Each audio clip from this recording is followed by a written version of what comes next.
Hello and welcome. अगर मैं आपसे कहूँ कि आप किसी कंपनी में अपना सीवी भेजें और कंपनी आपका सीवी देखे बिना ही आपका सीवी शॉर्टलिस्ट कर ले, तो क्या ये पॉसिबल है?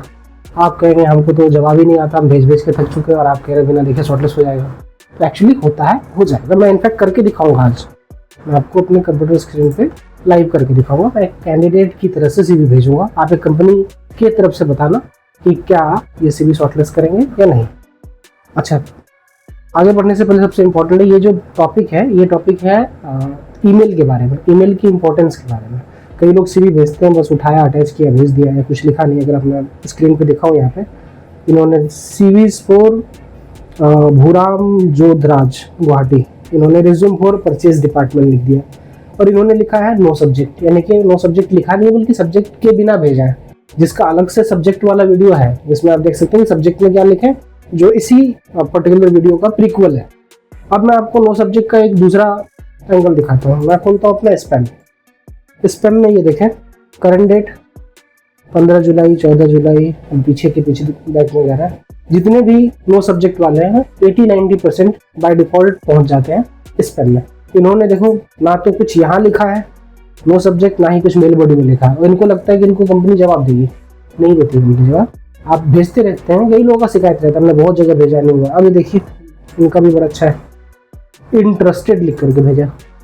इसलिए आज मेल की इंपॉर्टेंस समझते हैं, और मेल करने का एक ऐसा तरीका आपको बता देता हूँ कि आपका सीवी देखने की जरूरत ही ना पड़े कंपनी को, देखते ही मेल देखते ही शॉर्टलिस्ट। आगे बढ़ने से पहले हम एक नजर मारते हैं हमारे चैनल पे। इसमें आप देखेंगे हर तरह की वीडियोस है कि सीवी कैसे शॉर्टलिस्ट होता है, कैसे रिजेक्ट होता है, कहाँ अप्लाई करें, जॉब कैसे सर्च करें, इच एंड एवरीथिंग।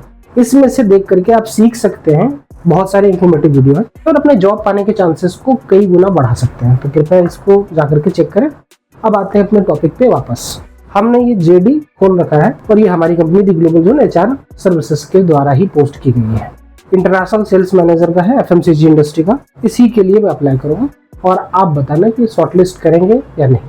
चलते हैं मेल कंपोज करने का, क्योंकि मेल बॉडी के बारे में बात करने लग रहे हैं। सो जब हम किसी को सीवी भेजते हैं, तो आप भी जब मेल भेजते होंगे तो लिखते होंगे डियर सर, बट सामने कई बार मैडम होती हैं, तो कई लोग ऐसे भी लिख देते हैं डियर सर एंड मैम। तो ये दोनों तरीके सही है, इसमें कोई दिक्कत नहीं है। मगर मैं जो प्रेफर करता हूँ वो ये करता हूँ डियर हायरिंग मैनेजर। कारण है उसका कि हायरिंग आमतौर पे एचआर का काम है, सभी को पता है, मगर एचआर के अलावा कई बार एचओडीज वगैरह भी करना होता है। जैसे मान लो इंटरनेशनल सेल्स है, तो इंटरनेशनल सेल्स में ऐसा हो सकता है जो सेल्स हेड होगा कंपनी का वो कर रहा हो, तो चाहे वो मेल हो या फीमेल हो, हायरिंग मैनेजर तो है यहाँ पे इस टाइम पे। सो ये मुझे ज़्यादा रिलेवेंट लगता है, dear hiring manager. So dear hiring manager के बाद हम करते हैं ग्रीटिंग्स। एक तरह से है तो फॉर्मेलिटी, मगर करना बेहतर रहता है। सो ग्रीटिंग के बाद हम आते हैं मेल पे लिखने। मैंने पहले से लिख रखा है, जस्ट मैं पेस्ट कर देता हूँ, फिर पढ़ के इसका मीनिंग समझाता हूँ क्या लिखा है। यहाँ पे हमने लिखा I have found this vacancy on your website. Website क्यों लिखा है वो बता देता हूँ। इसलिए कि कंपनी अपने जॉब को कई जगह पे डाल सकती है, हो सकता है किसी पोर्टल पे या अपने वेबसाइट पे भी डालते हैं। तो अगर आप स्पेसिफाई करते हैं तो इससे आपकी ऑथेंटिसिटी बढ़ जाती है एज ए कैंडिडेट। समझिएगा, छोटी छोटी चीजें बट काम की है। I want to submit my candidature for the same, यानी कि मैं इस पर अप्लाई करना चाहता हूँ। उसके ठीक नीचे है as per the mention job description I found myself suitable. इसका मीनिंग सिंपल है कि आपने जेडी अच्छे से पढ़ा है, और उसके बाद आप कह रहे हैं आप सुटेबल है, विच मीन्स आप कॉन्फिडेंट भी हैं। तो कॉन्फिडेंट लोग अच्छे लगते हैं किसी को भी, कम से कम एक कॉन्फिडेंट एम्प्लॉय तो कंपनी के लिए एसेट ही होगा। उसके बाद लिखते हैं I found myself suitable for the post as I am working in the same industry. तो सेम इंडस्ट्री मैंने यहाँ पे क्यों लिया है, एक लाइन ये ट्रिकी अलग से लगाया है वो इसलिए। आप अगर देखेंगे इन्होंने हाईलाइट किया है कि एफएमसीजी का चाहिए, तो अप्लाई कोई भी किसी इंडस्ट्री का भी करता है, बट उनको अर्जेंटली एफएमसीजी चाहिए, तो अगर हमने यहाँ पे मेंशन कर दिया है, ये एक एडेड एडवांटेज हो जाएगा आपके एप्लीकेशन में। तो आगे हम लिख देते हैं PFB माई डिटेल्स, यानी please find below my details. Details में आपने लिखना है सबसे पहले अपना नाम, कुछ भी हो सकता है। उसके बाद आप लिखेंगे करंट कंपनी। करंट कंपनी का यहाँ पे क्या इंपॉर्टेंस है वो बता देता हूँ। कई बार कंपनी जो है अपने कॉम्पिटिटर कंपनी से हायर करना चाहती है, या अगर कॉम्पिटिटर कंपनी का मिल गया तो उसके लिए एडेड एडवांटेज होता है, क्योंकि वो सेम टाइप का काम कर रहा होता है। तो अगर आप इत्तेफाक से उनके कॉम्पिटिटर कंपनी में निकले तो आपके शॉर्ट लिस्टिंग के चांसेस बहुत ज़्यादा बढ़ जाते हैं। उसके बाद आगे लिखते हैं हम डेजिग्नेशन पब्लिक, मैं इसमें लगा देता हूँ प्रोफाइल, दोनों एक ही चीज़ है ऑलमोस्ट। तो अभी आपका जो करंट डेजिग्नेशन और प्रोफाइल है, जैसे मान लो उनको चाहिए क्या है, इंटरनेशनल सेल्स मैनेजर, और आप भी international sales manager same position hold करते हैं, तो दोनों जगह सेम होता है तो वर्किंग सिमिलैरिटी हो जाती है, हायरार्की वगैरह मैच कर जाता है, उसका भी एक अलग एडवांटेज होता है। नेक्स्ट हम लेते हैं लोकेशन, आपका लोकेशन। आप बोलेंगे सब्जेक्ट में भी लोकेशन लिखवाया था, यहाँ भी लिखवाया है, तो ऐसा है ना कि ये कहाँ के लिए चाहिए, इनको चाहिए है दिल्ली एनसीआर है, तो हमने यहाँ पे ले लिया दिल्ली, साथ ही ब्रैकेट में हम यहाँ पे ले लेंगे, बस फॉर एग्जांपल मैं जहाँ रहता हूँ राजेंद्र नगर।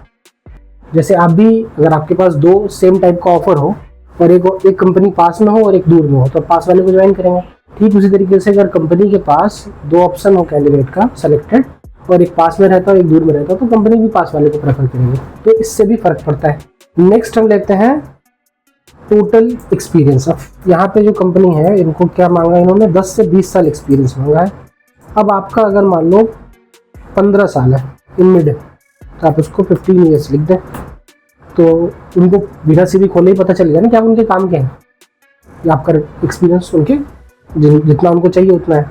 ये है खास बात। दूसरा, इसी पे हम आगे एक ऑप्शन आता है रिलेवेंट ईयर्स ऑफ एक्सपीरियंस,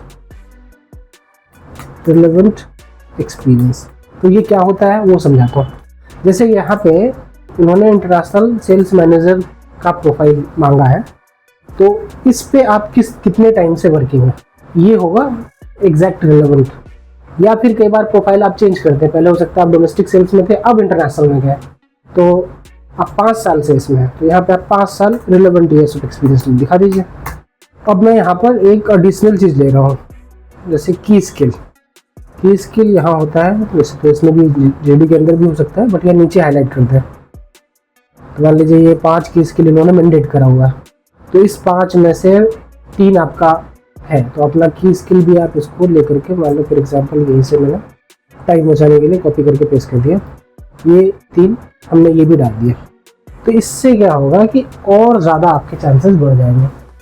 जाहिर है जब भी कभी आप किसी जॉब के लिए अप्लाई करते हैं, तो उसी जॉब पे अप्लाई करते हैं ना जो आपका प्रोफाइल होता है। तो फॉर एग्जांपल आप, ये वाला आपका प्रोफाइल था और आप ऐसे कैंडिडेट थे, ये सारी चीज़ें आपके सीवी में मेंशन है, मगर यहाँ पे कंपनी को बिना सीवी खोले ही सब कुछ दिख गया। सो की स्किल्स के अलावा 2 पॉइंट मैंने पॉइंट 1 और 2 करके खाली छोड़ दिए, जो आप अपने हिसाब से और भी चीज़ें ऐड कर सकते हैं। और अब आप मुझे बताइए एज अ कंपनी कि क्या आप मेरा सीवी शॉर्टलिस्ट करेंगे, अगर आप ऐसा ही कैंडिडेट ढूंढ रहे थे और मैं वैसा ही कैंडिडेट हूँ, और क्या ज़रूरत है भी मेरे सीवी देखने की।